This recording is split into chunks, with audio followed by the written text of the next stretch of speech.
Attention, embarquement immédiat.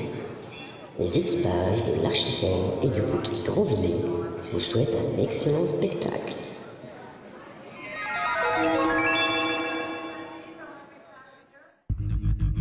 Émeute de Watts. Un meurtre collectif. Un meurtre à grande échelle. 11 août 65. Los Angeles, quartier noir. Watts. Encore un contrôle. Toujours les mêmes rôles, c'est là sans laisser là, sans cesse là pour tous les noirs, tous passés par là, mais cette fois l'habitude, profonde lassitude, laisse place à l'audace, nouvelle attitude, le gamin se met à gueuler, il amène le quartier, un flic, 3 torgnoles, autour de la bagnole, attroupement, les gens quittent leur bâtiment, la foule s'épaissit, la rixe s'intensifie, là débarque la mère du gosse.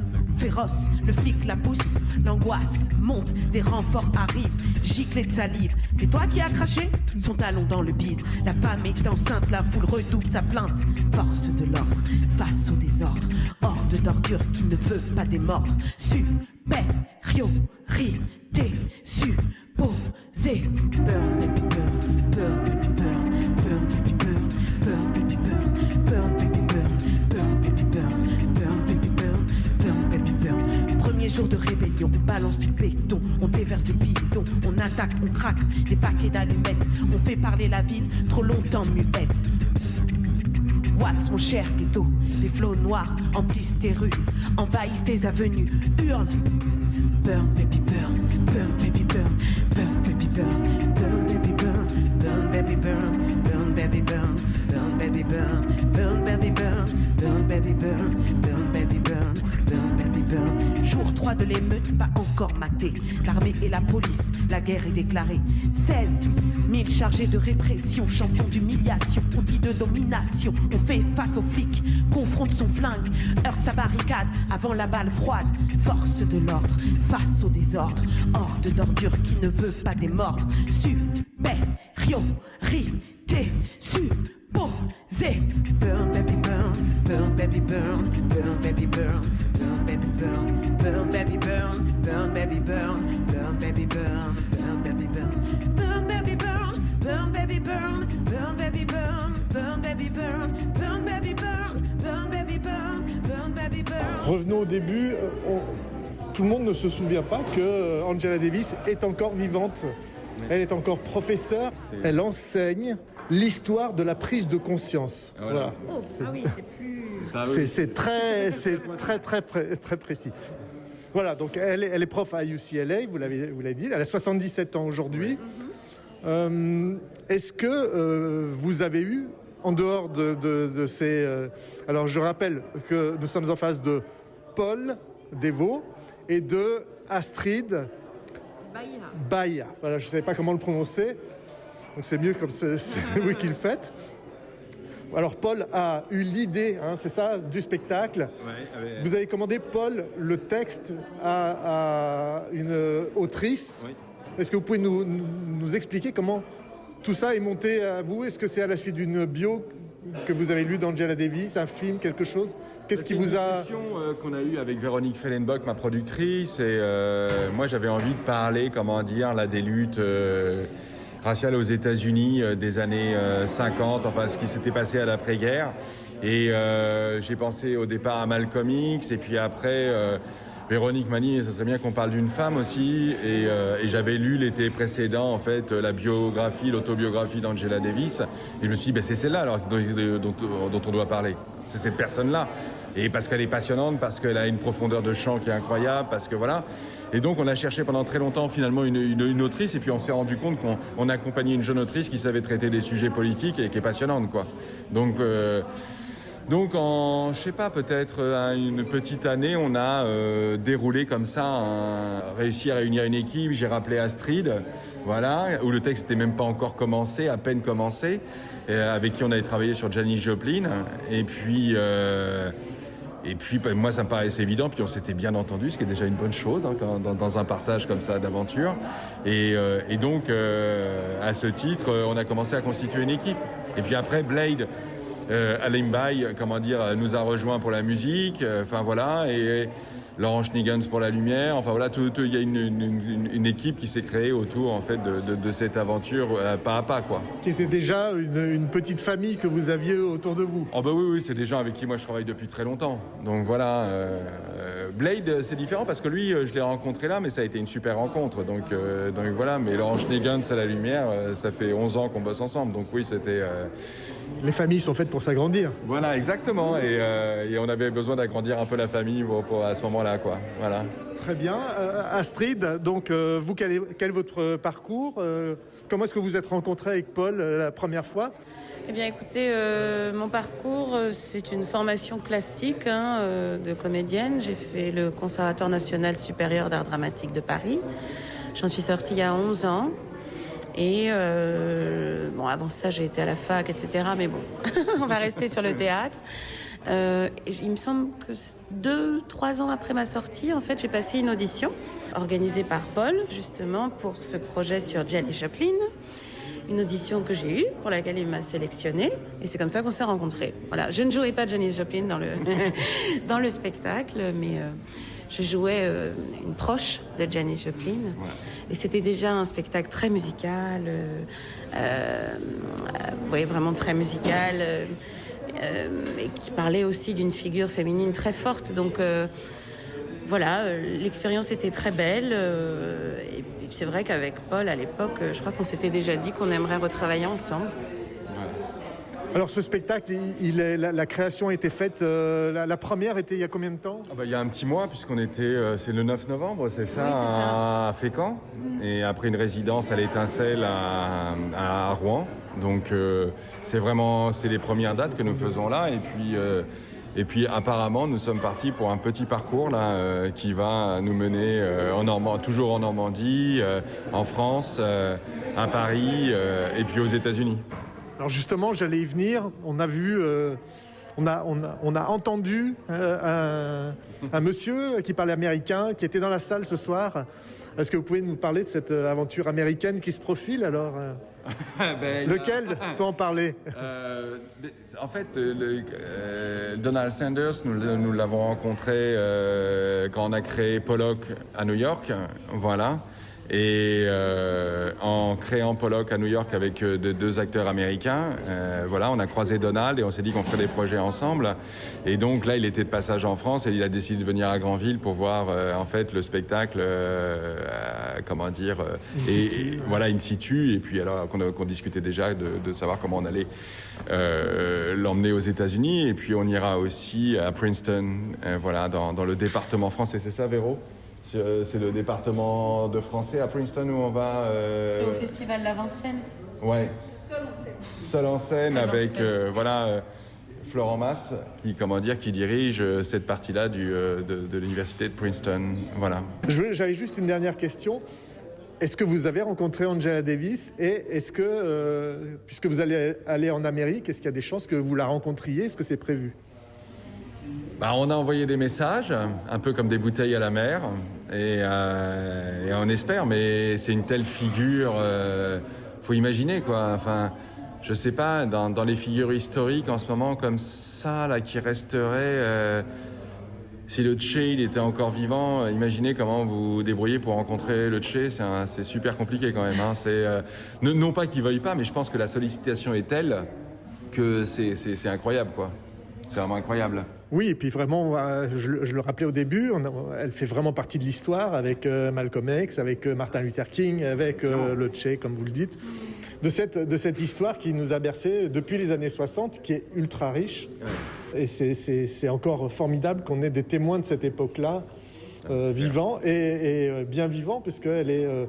elle est encore activiste, Angela Davis. Je pense que jusqu'à sa mort, elle sera activiste. Voilà. Très bien. Merci pour tout. Merci. On vous laisse avec les spectateurs. À très bientôt. Très bientôt, oui, bien sûr. Merci. C'est le moment. Mais je sais pas, il y a combien de temps alors que vous avez commencé?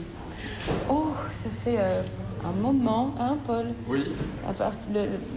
Si on remonte au moment où il m'a proposé ce projet, ça fait 2 ans. D'accord. Mais le temps de répétition, c'était un mois et demi en tout. Ouais. Ouais. Voilà. Bah, plus l'apprentissage du texte, finalement. Voilà, tu vois. l'apprentissage. Mais qui était quand même... la mise en scène. Oui, mais c'était entre Moi, les deux mises en scène résidences. et la scénographie. Oui. D'accord. Et Faustine Noguès, en fait, signe le texte, en fait. Qui est une jeune femme, jeune écrivaine, voilà, à qui on a commandé le texte, en fait. En tout cas, il est bien approprié, et il est rendu avec force et voilà, on peut que partager. Oh, c'est chouette. Excusez-moi, Merci, oui. Félicitations. je voulais juste vous féliciter. Là. Vous êtes la comédienne, c'est ça? Oui, Oui, Et tout vous à êtes fait. le metteur en scène. Exactement, ouais. Voilà, moi j'ai juste à dire, je fonctionne que sur l'auditif, quoi. Oui. Et c'est très bien fait, c'est très équilibré. Et puis, ce que j'ai trouvé vraiment bien le rendu, enfin, moi, ce que je trouve vraiment bien, c'est les stabilisants d'entrée. C'est-à-dire que c'est âpre. Il faut s'y coller au début. C'est âpre tout de suite. C'est-à-dire que je perçois un petit peu la lumière, et ils ont éteint les lumières. Il y a la bande-son qui commence, votre voix, elle arrive, et on s'y attend pas, quoi. C'est tout de suite, ça, on prend un choc.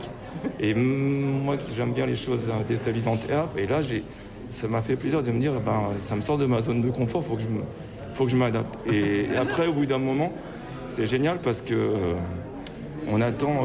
Puis vous avez une voix qui rend bien, quoi, qui englobe bien le texte. Franchement, c'est vrai. Et puis c'est riche en informations. Moi, je connaissais pas tout Angela Davis, et là, franchement, elle a pris une dimension que je connaissais pas du tout. Ouais. Tout le côté en Allemagne et tout ça, je connaissais pas du tout. Oui. Ça, j'ai fait une découverte. Je savais même pas qu'elle avait bossé avec Adorno et tout ça. Ouais. Donc, moi, je croyais qu'il était mort d'ailleurs en 71, plutôt pour tout vous dire. Donc, ça m'a gêné. Non, il y a des trucs là. Ouais. Ah ouais, terrible. Et le coup des 37 ans pour les gars du Ku Klux Klan après, ça m'a rappelé un film que j'aime beaucoup, peut-être que vous connaissez, Mississippi Burning. Oui. Voilà. Ou aussi l'histoire de Hurricane Carter aussi. Ça m'a les gens qui ont été condamnés bien après aussi. Oh oui. Voilà. Bon, en tout cas, félicitations, et c'est un spectacle. J'espère que vous allez le tourner beaucoup. Voilà. Merci beaucoup. Merci à vous. Merci. Bonne soirée. Ah, merci à vous. Alors moi la question que je me posais, parce que du coup je vous ai vu jouer, et je me suis dit, c'est parce que c'est pas forcément toutes les actrices qui disent ok je vais jouer, je vais chanter, etc. Donc c'est quelque chose que vous avez déjà fait auparavant ou Alors moi je chante depuis... C'est ça, voilà. Ah ouais, depuis très longtemps. Et le rap, en revanche, c'est vraiment tout nouveau. J'ai dû être coachée par Blade Alimbai, qui est le compositeur des musiques du spectacle, qui m'a coachée donc pour rapper, mais aussi pour utiliser la loop station. La quoi? La loop station, c'est l'instrument. Console. L'instrument que j'utilisais pour lancer les musiques. Ça fait penser à un petit piano en fait. De loin, j'ai l'impression que c'était un De petit loin, piano. peut-être. Une petite console en fait. C'est comme une console, exactement.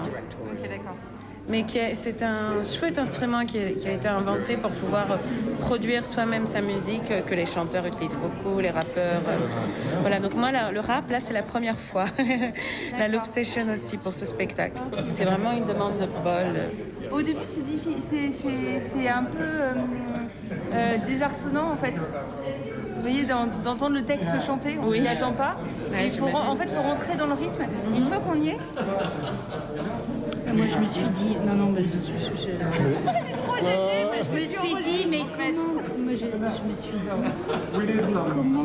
comment vous faites pour... parce que, au niveau mémoire, c'est énorme ce texte.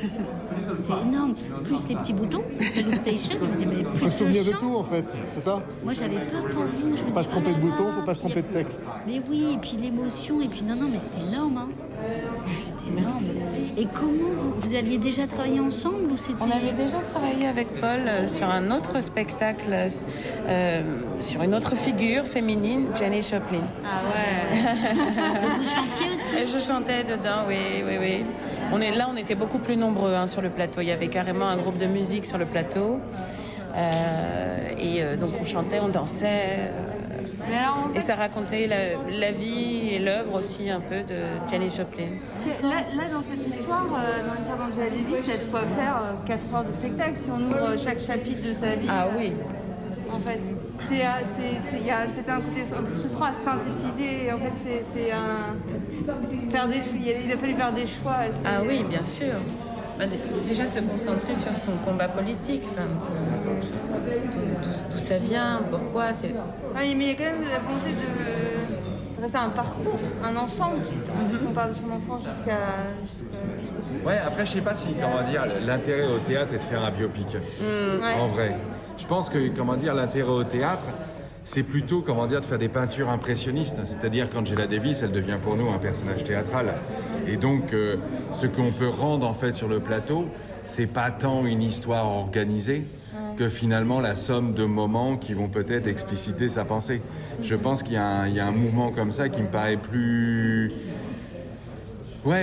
pour avoir expérimenté pas mal ça, en fait, sur des figures, comme ça, de l'histoire américaine, parce que je trouve l'histoire américaine de post-années 50 quand même juste incroyable. Il y a un moment de liberté comme ça aux États-Unis, avec tout ce que ça comporte d'opposition et de confrontation aux États-Unis, on est tous d'accord, c'est un vrai bordel quand même. Voilà, ils sont capables de faire John Coltrane et et Trump. Enfin, vous voyez ce que je veux dire, c'est cette opposition-là quand même, les États-Unis. Et donc, je trouve que il y a un moment où c'est plutôt comment rendre une peinture à ce moment-là, un temps, un point. Donc forcément, on fait des choix, et je suis même pas sûr que ce soit des choix aussi raisonnables que ça en ait l'air. En fait, en vrai, quoi. Voilà. Il y a quelque chose de l'ordre, peut-être d'une peinture plus impressionniste. Voilà. Et après, des choses qui nous intéressent aussi, parce que effectivement, il y a un moment dans sa bio où quand elle part effectivement de cette histoire de la prison, en fait, où elle se fait arrêter et qui est quand même un point central quand même dans l'histoire et qui va la faire basculer en étant une figure révolutionnaire. Comme elle dit d'ailleurs, ça aurait pu être quelqu'un d'autre, mais là c'est tombé sur moi par hasard. L'histoire m'a choisi en fait et j'y peux absolument rien, ne me demandez pas pourquoi. Elle est restée combien de temps en prison ? Un an. Ah oui, juste un an. Enfin, juste... c'est déjà pas mal en fait en vrai. Le temps de bien s'y habituer, oui. Mais c'était un an où le monde entier, parce que là nous on a les images de Paris, mais le monde entier en fait, du Vietnam en passant par les dom-toms, en passant par n'importe quel pays, l'Allemagne et tout ça. C'est cette fameuse équation. Ouais, voilà. Noir fois femme, exactement. communiste qui fait que... C'est exponentiel. C'est génial. Ce truc-là est génial. C'est une belle équation. Moi je trouve que c'est une très très belle équation. C'est mais ça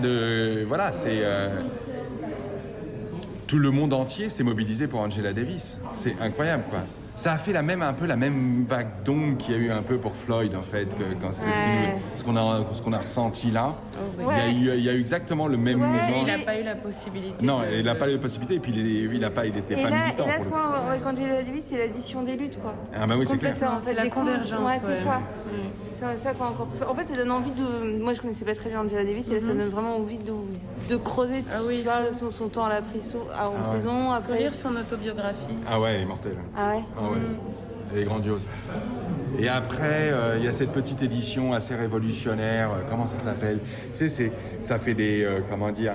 des couvertures, soit jaunes, soit vertes, avec juste le titre Angela Davis, conversation, enfin il y a des trucs comme ça. Je retrouvais ça parce que c'est une édition géniale et il y a des interviews, plus contemporaines, plus proches de nous, là, puisque elle enseigne toujours à UCLA, quoi, donc voilà quoi. Ouais, c'est Et elle se déplace toujours pour faire des conférences à travers le monde. Non, c'est un sacré personnage en vrai quoi. Et surtout, moi j'aime cette idée de cette femme qui maîtrise tant Hegel, Marx et qui veut devenir une vraie communiste. Ce qui n'a pas toujours été le cas dans l'histoire en fait en vrai. Moi ça me touche beaucoup. Et puis qui met en pratique ses idées. C'est ça, elle met... Je crois sur la philosophie qui pense le monde et maintenant il faut le transformer. Bon bah, merci beaucoup. Merci à vous. Bon, allez, merci. Bonne continuation avec votre spectacle. Merci à vous.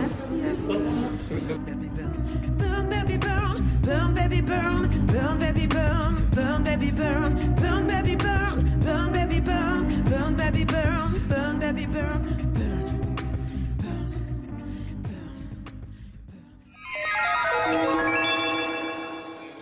Vous venez d'écouter Embarquement immédiat avec notre commandant de bord Xavier pour le Bouquet Grandvillers, à destination de l'archipel, la salle de spectacle de Granville.